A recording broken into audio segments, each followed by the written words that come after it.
Enhorabuena. Tema del día. Enhorabuena.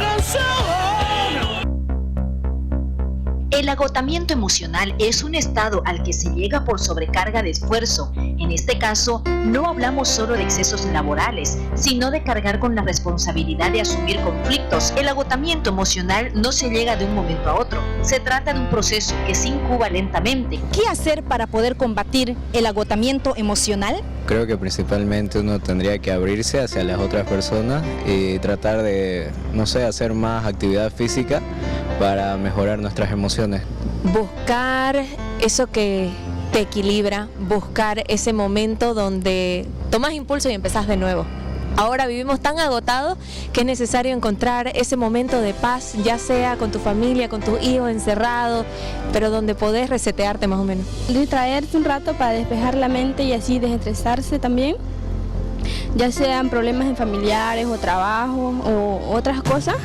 Para poder combatir nuestra emoción, uno tiene que lo que es tomar este acto de conciencia del cerebro, y es que eso se llama lo que es, por ejemplo, el cerebro que tiene el ser humano tiene que lo que es saber dominar de esa forma. Bueno, primero hay que comprender que toda esta información va al subconsciente, y es el subconsciente quien de alguna manera nos influye para que podamos percibir las cosas de una u otra manera.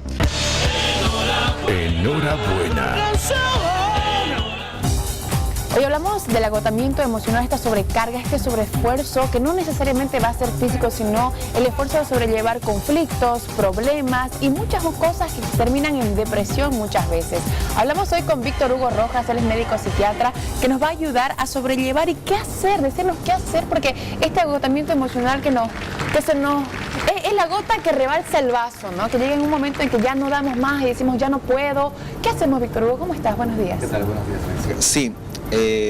Actualmente decimos y pensamos y vivimos en una sociedad muy acelerada. Tenemos muchas actividades en las cuales no tenemos un momento de pausa. Y entonces el hecho de yo tener muchas experiencias, muchos pensamientos que son múltiples y se repiten incluso en el mismo tiempo, porque ahora nosotros podemos estar conversando, pero nuestro celular y nuestras actividades continúan en las redes sociales, en otros trabajos que tenemos, en nuestra familia. Entonces, este aceleramiento es un aceleramiento eléctrico en el cerebro. Entonces, la actividad eléctrica en el cerebro se va aumentando, los pensamientos se van acelerando y eso se convierte en una reacción química que tiene repercusiones en las emociones. Entonces, cuando mi agotamiento neurológico, eléctrico, se vuelve en un agotamiento electroquímico, entonces mis emociones como que me abandonan. Y entonces ahí se va la fuerza vital, donde podemos llegar a tener cuadros depresivos, o si no, el ritmo sigue acelerado y podemos tener cuadros ansiosos, y con el paso del tiempo esto se puede volver somático, quiere decir que ya empiezo a desarrollar migrañas, dolores de estómago, que son las gastritis, insomnio, etcétera, etcétera, etcétera. ¿Puede conllevar de alguna forma a un tipo de problema psicológico, alguna enfermedad psicológica, el tema de tener bastante agotamiento emocional o no? Claro, las repercusiones psicológicas son varias, ¿no? Que tenemos, como les decía, cuadros depresivos, de tristeza, ansiosos, hasta que nos puede llegar a enfermedades mucho más complicadas como hasta el suicidio. Wow. O el burnout también. Víctor, ¿cómo uno puede darse cuenta de que tiene un agotamiento emocional? Yo en lo personal trabajo todo el día, me acuesto muy tarde, vivo preocupado, sufro de ansiedad y de por ahí puedo llegar a caer en eso. A veces no me concentro bien, vivo irritado en algunos días, me cuesta. O sea, ¿cómo yo me doy cuenta que tengo un agotamiento emocional o de repente lo confundo por un cansancio quizá? Claro, para nosotros un termómetro muy importante es las funciones vitales, principalmente el apetito, el sueño y la sexualidad. Y el tener el mantener este placer de las actividades cotidianas. Entonces estoy tranquilísimo, tengo hambre todo el tiempo. Entonces llega un momento en los cuales uno puede estar cansado, puede ser un día, puede ser que no pueda dormir un día, o puede ser que su libido disminuya, etcétera. Pero si esto es continuo y no se recupera con el descanso, que si yo pongo reparo en las cosas que estoy haciendo y esto no se soluciona, funciona, entonces ya tengo que prestar atención, es decir, qué es lo que me está pasando, o si ocurren muchos síntomas. Pero a veces uno se puede autoengañar.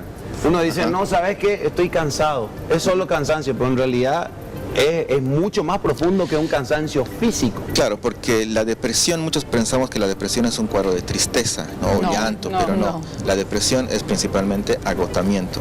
Y más allá del agotamiento físico, es un agotamiento emocional, donde yo pierdo el placer por disfrutar las cosas que hago. Y ahora, ¿existe alguna forma, quizás etapas o edades en la vida de una persona que es más propenso a tener un agotamiento emocional? No existe un intervalo de tiempo dentro de la edad. Se puede llegar en cualquier momento. Te puede llegar, pero por ejemplo es más frecuente en las etapas productivas desde los 18 hasta los 32 años, por ejemplo, ¿no? Ya donde pasé. tenemos, ¿no? Y otro punto importante son las crisis existenciales, ¿no?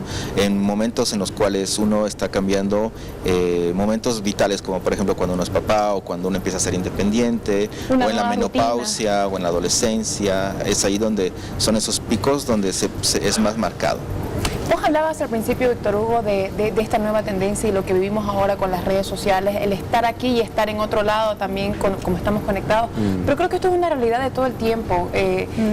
Si hablamos de los diferentes estatus sociales, del poder adquisitivo de las familias, te genera una ansiedad y un agotamiento emocional. El no tener para llevar tu dinero a la casa para comer diario, cuando tenés 4 hijos, cuando tenés que pagar la luz, cuando el alquiler no te espera, me parece de que también este agotamiento emocional depende de tu capacidad monetaria.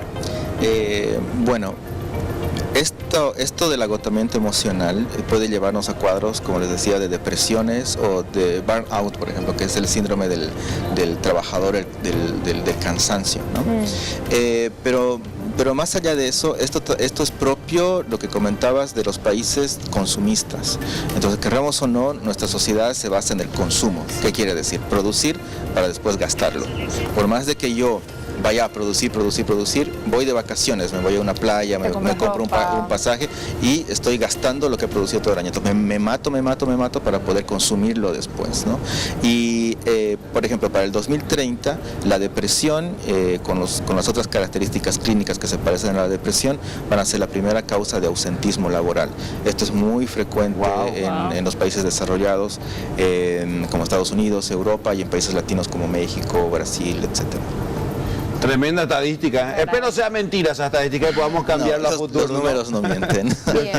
Gracias, Víctor Hugo, por estar con nosotros. Gracias por acompañarnos. No, gracias a ustedes por la invitación. Bien, con esto cerramos el tema del día.